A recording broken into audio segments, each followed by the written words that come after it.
Well, there's the symbolism and then there's the legal effect. I think just the symbolism that finally we're closer to all meaning all, and that the Constitution protects women explicitly, finally, is important. But then I think we tackle the laws that do discriminate on the basis of sex and then start to get rid of them. That's going to take a lot of work, but that's kind of exciting, making sure that everyone is at the table for that part of the conversation too. Black and white, straight or queer, rich or poor, everybody needs to be a part of that conversation because women are as diverse as any other group, and we need to make sure we are addressing the needs of all. You must remember that when the Constitution was written, that women were regarded as property. The struggle for an equal rights amendment traces back to 1923 when feminist Alice Paul wrote the words that became ERA. Equality of rights under the law shall not be denied or abridged by the United States or any state on account of sex. So as we march today, remember, forward together, backward never.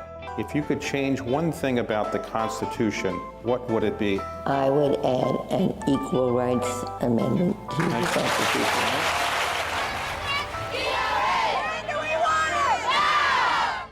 Today, the House of Representatives cleared a hurdle to make the Equal Rights Amendment the 28th Amendment to the Constitution. The House voted to remove a deadline for states to ratify the amendment, which would guarantee women the same legal rights as men.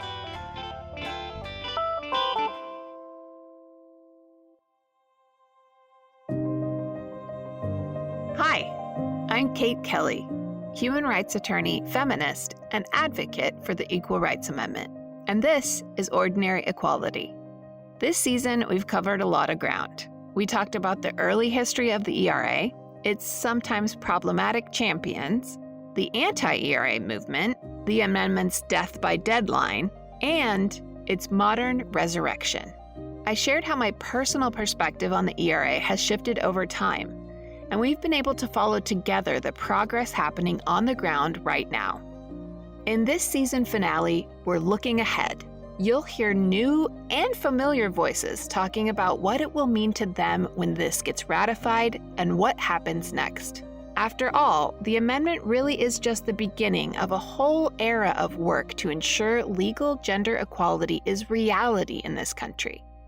It will be a platform upon which we build a scaffolding of robust protections for all of our rights. Before looking to that future, let's tie up some loose ends. We've talked about the issues that stand in the way of the ERA officially getting added to the Constitution. Pro and anti-ERA states are taking that battle to the courts. Here's Virginia State Attorney General Mark Herring. Well, under Article 5, the last thing that has to happen is that the 38th state ratifies it. And there's a simple process where the clerks of the House and the Senate in Virginia or any state when they ratify an amendment sends some certification to the National Archivist that they have ratified the amendment. And when 38 states have done that, the archivist's job is to certify that it's a part of the Constitution. It's really, it is a part of the Constitution when that 38th state ratifies it. And so we feel like nothing more is needed. It is a part of the Constitution right now. And strangely, the Trump administration seems to have concocted a scheme to try to thwart the will of the people. And they feel so strongly about opposing women's equality that they've interjected themselves into something that the Constitution doesn't give them any role to be involved in. You may remember from previous episodes that despite the fact that the required 38 states have now ratified, the Trump administration told the National Archivist specifically not to certify those ratifications and not to publish it in the Federal Register, which is the official way we know it's finally part of the Constitution. Because the archivist isn't doing that at the direction of the Justice Department, we have decided we're going to court. And so 2 other states, Illinois and Nevada, the 36th and 37th states to ratify it, have joined. So the attorneys general from those states, Aaron Ford in Nevada and Kwame Raoul in Illinois, have joined in our lawsuit as the 3 most recent ratifiers to ask a court to declare that it is a part of the Constitution.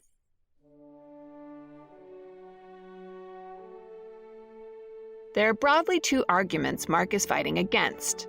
1, the deadline, and 2, the fact that some states have tried to rescind their ratifications.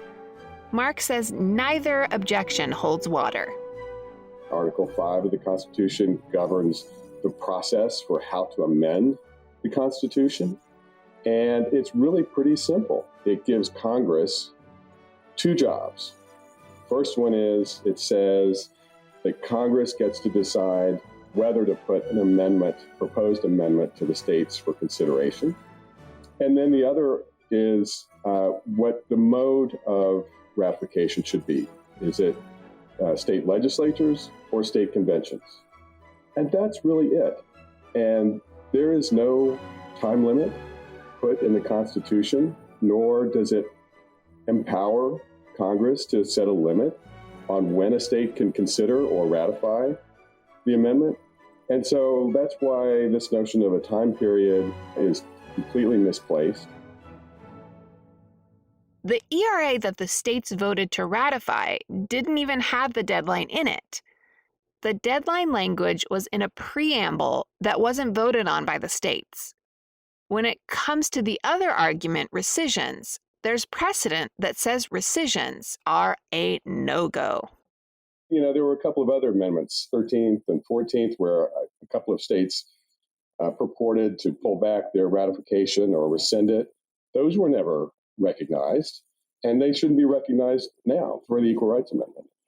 I use the word purported because in Article 5, it talks about states being able to ratify the Constitution, and it nowhere authorizes states to rescind or withdraw a ratification, whether it's before or after. And there are some indications with correspondence from some of our founders, Hamilton and Madison, that when constitutional provisions are adopted, they're adopted in toto and forever. While Virginia, Illinois, and Nevada have filed in U.S. District Court for the District of Columbia against the Archivist of the United States, who's essentially the guy holding this whole process up, Alabama, Louisiana, and South Dakota are fighting for the opposite. The issue will likely go all the way to the U.S. Supreme Court. Alexander Hamilton and James Madison and the other drafters of the Constitution made it clear in Article 5 that the Constitution can be amended, and they explicitly said the way to do that was through Congress. The courts had nothing to do with it. That may make the Supreme Court decision on the ERA more interesting than the typical ideological divides of the court. Conservative legal scholars typically give credence to the original intent of the framers of the Constitution. So I think it's going to be interesting as this case works its way through the courts. Those conservative judges and jurists and justices maintain their consistency about reading the plain language of the Constitution and applying it, or will they read into it words that aren't there because they are opposed to women's equality? When Virginia ratified, that key battle was over, but the war was far from done. This may take a while. Still, we're closer than ever to getting this thing finally added to the Constitution. When that happens, it will impact our whole legal system. I asked many of the people you've heard from all season about what it will mean to them personally for the ERA to be ratified. Virginia State Delegate Jennifer Carroll Foy was instrumental in Virginia's ratification. Here's what she had to say. The Equal Rights Amendment means to me freedom.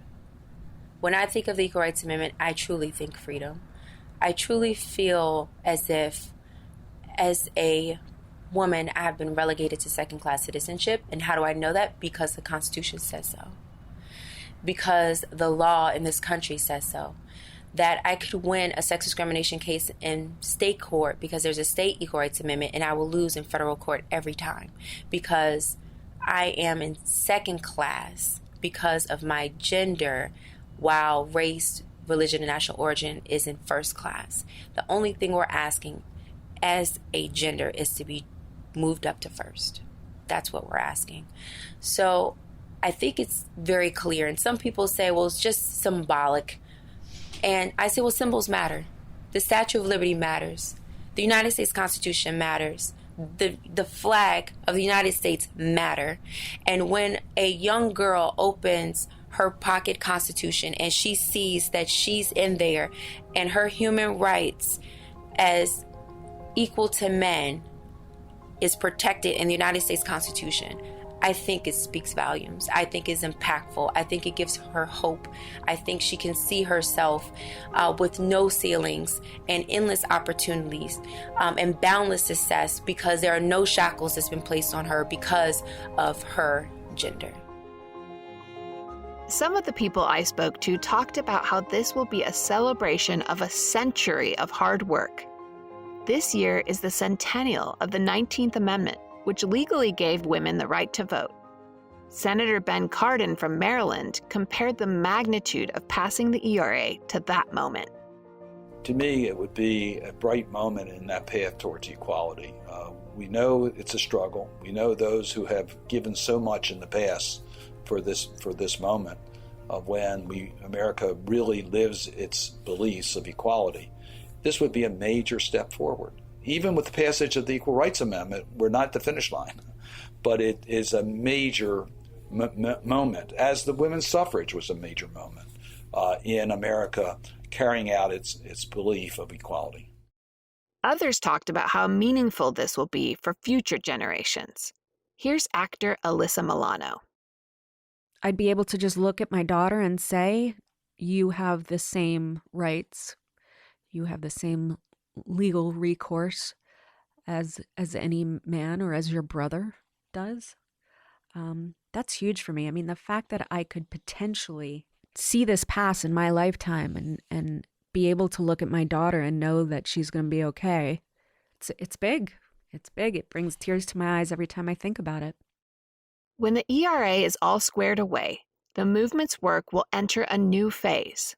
Here's Ellie Smeal, president of the Feminist Majority. Well, the first thing is that it takes 2 years to take effect. In those 2 years, we will be examining the laws that are discriminatory. There's still a lot of discriminatory laws on the books, not only in the national level, but at the state level. I think that it will give us an ability to reimagine what is fair and what is equal. Changing discriminatory laws and imagining a new legal future will mean bringing together a broad coalition. And I want it to be also very collaborative with the LGBTQ movement, with the movements against race discrimination, ethnic discrimination, immigration discrimination. I think all of these kinds of unfair, unjust treatments weakens the society as a whole. And so I want us to work together. I mean, let's face it, if we get more strength to fight the income gap, it will help not only women, it will certainly help those who are being cheated the most, which would be Black women or Latino women, or this whole thing with undocumented immigrants, etc. So I want us to stop thinking of it as a divide and conquer works anymore. We got to end that. We have to work together to form a more perfect union. We'll be right back after this short break.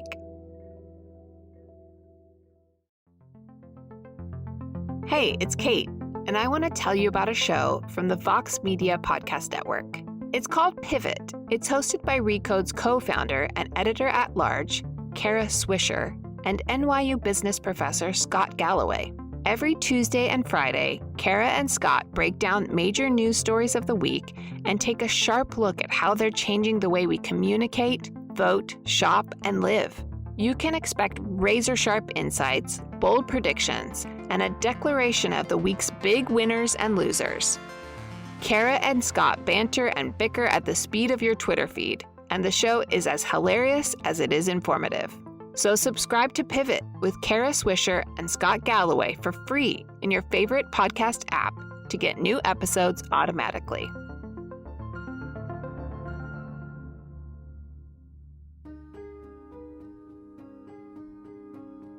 The modern, revived ERA movement is and must be an intersectional movement. Here's Virginia State Delegate Danica Roem. This has to rise the boats of everyone throughout the sea. It can't just be good for one group. It must be good for the whole. And I believe this will. And when we advance equality like this, it's not coming at anyone else's expense. And that's one of the other things that we have to really make that point about. We are doing this in an inclusive way because for men, this doesn't hurt men. It helps women. It helps non-binary folks. It helps everyone be equal. For too much of its history, the women's movement was not inclusive. That started to change, and that progress must continue for the younger generation to get involved. Here's Jamia Wilson, Executive Director of the Feminist Press and the ERA Coalition Advisory Board member.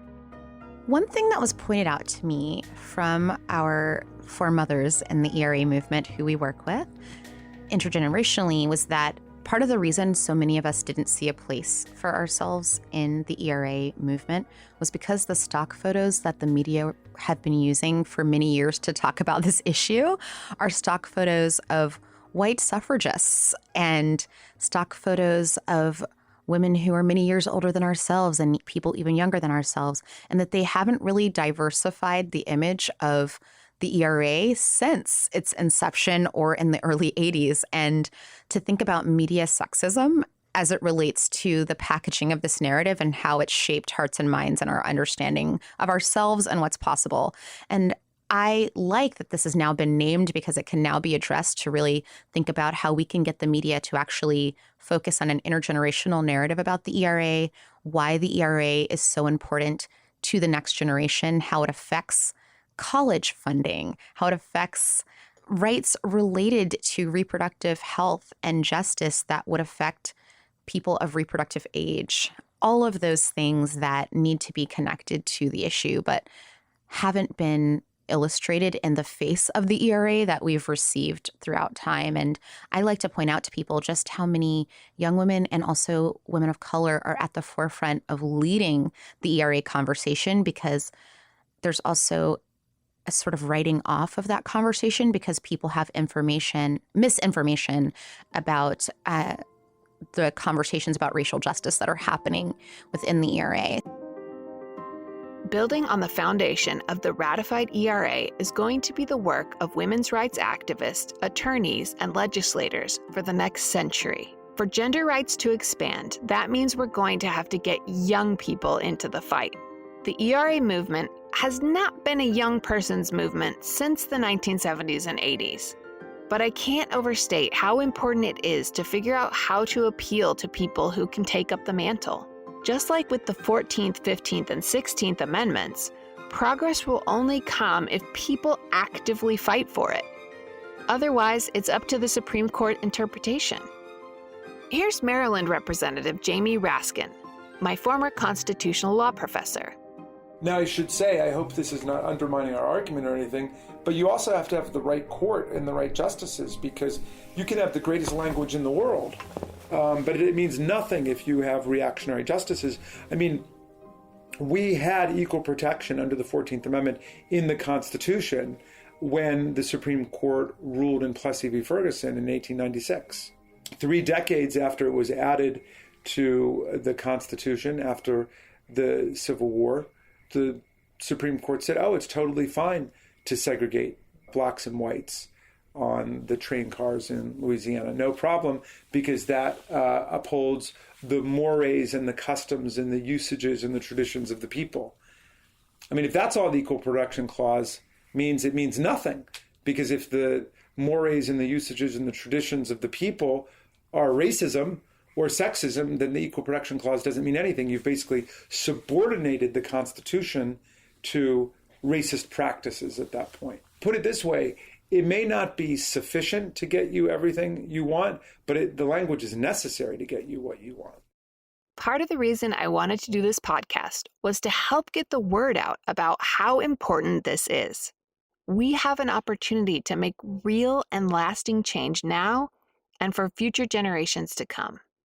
Unfortunately, 80% of Americans falsely believe that women are already in the Constitution, but they're wrong. And we have to let them know. With the help of grassroots organizers, influencers, and legislators, the ERA is back in the news. And in some places, young people are starting to join the cause. My name is Emilia, Couture.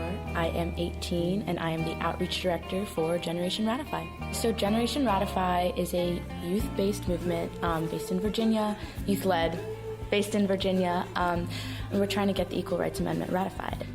Emilia's sister Rosie was 15 when she started Generation Ratify. She roped in a bunch of her friends, and their movement started to grow. Emilia said the broader lack of young people in the ERA movement is based on a lack of education and awareness on the topic. Well, I think one of the things that attracted me to the ERA is the fact that I didn't know that much about it before my sister brought it to my attention. And as recent elections, such as the appointment of Donald Trump and then also Brett Kavanaugh have shown us, like, it's not necessarily a safe legal system that we exist in anymore, and so it's important that these protections are in place. And I'd say that a lot of people who know about the ERA who are younger are deeply informed, but the quantity of them is not substantial. So a lot of people who know about it are really interested in it, but most people don't know about it, and that's a problem. I said there is a big basis for this work that I discovered when I learned about the issue, and people who have been doing this work for a very long time, and we saw the gap in reaching younger people, especially younger people who are super empowered. I think March for Our Lives did a lot to kind of show us the structure, like organizational structures that can be used and that can be very powerful. Most people who are a part of Generation Ratify can't vote yet, so this is kind of the way that they can use their voice. It's been really exciting for me as an ERA activist to see people much, much younger than me get involved. After under a year from their beginning, Generation Ratify already has chapters in 10 different states. They're on fire. Emilia said they're contacting existing political organizations at high schools and colleges about the cause. And they're reaching out to young people where they are, in person, and especially on social media. Generation Ratify is really creative and active online, particularly on Instagram and TikTok.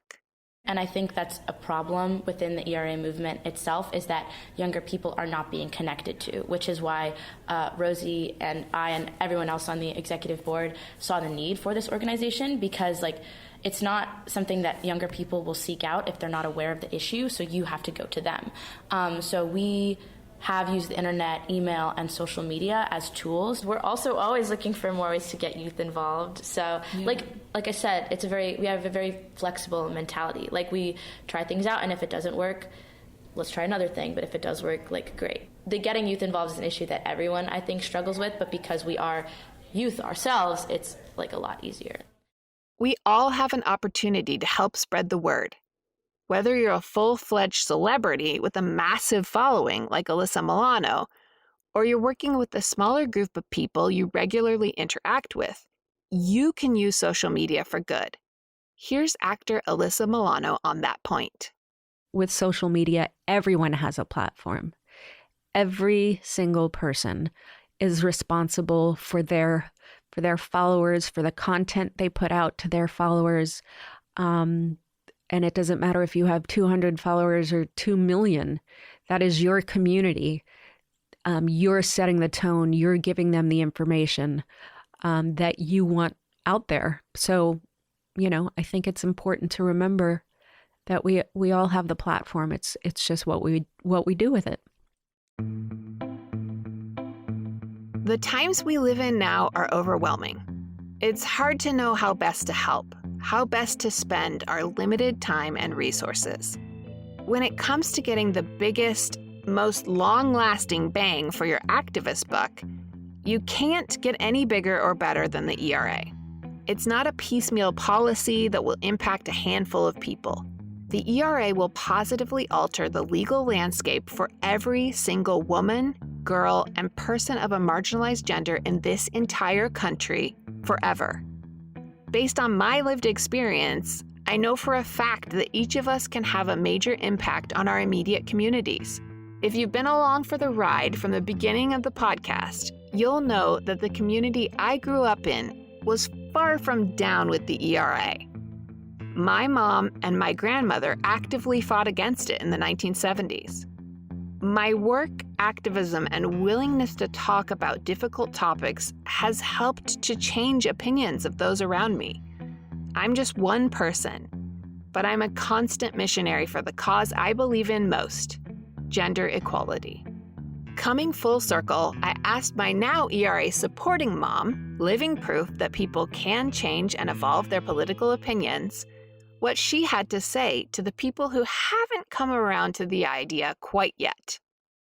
To me, it's the symbolism of saying women are equal. Why are we afraid? I think you need to ask yourself this question. Why are you afraid of women being equal to men? Why does that scare you? I mean, I've lived my whole life in a marriage that is 100% equal. And it's been a pretty wonderful life. So I think you need to ask yourself that question, what are you afraid of? And then look at the results that happen from people's lives when they treat everybody equal. What's wrong with letting people be who they are? It's a wonderful world when you let people be who they are. And there's nothing to be afraid of. The thing that I think a lot of religious groups are afraid of is, oh, well, it'll take away our religious freedom. That's absolutely 100% not true. There's a thing called the First Amendment. And it's the First Amendment for a reason. I mean, it's an important right. You get to believe what you want. If you don't believe women are equal, you can still believe that after the Equal Rights Amendment passes. You can still believe it in your heart, in your home, in your church group. But you know what? You shouldn't be able to force everyone to believe that and to act that way. So to me, it's a matter of asking yourself, what are you afraid of? And is that really valid? Because that's one thing I've learned in my life, is that letting people be who they really are is the most joyful, the most wonderful way to live.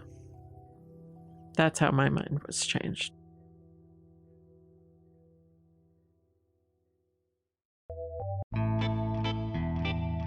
This concludes the first season of Ordinary Equality. But the fight for the ERA is far from over. Stay tuned for more bonus episodes, exciting interviews, updates, and more. Thank you so much for coming on this equality journey with me. Forward together, backward never. Ordinary Equality is a Wonder Media Network production, edited and produced by Liz Smith, executive produced by Jenny Kaplan, with support from Edie Allard and Louisa Garbowit. Our theme music is composed by Rachel Wardell. Special thanks to my employer, Equality Now, an international human rights organization that works to protect and promote the rights of women and girls all around the world. To learn more about what you can do to support the ratification of the Equal Rights Amendment, check out equalitynow.org/ERA. To follow along our journey, find us on Twitter at OrdEquality, ORD Equality. And if you like our show, please subscribe, rate, and review on Apple Podcasts or wherever you listen. Wonder Media Network is a women-led podcasting company dedicated to lifting up underrepresented voices based in New York City.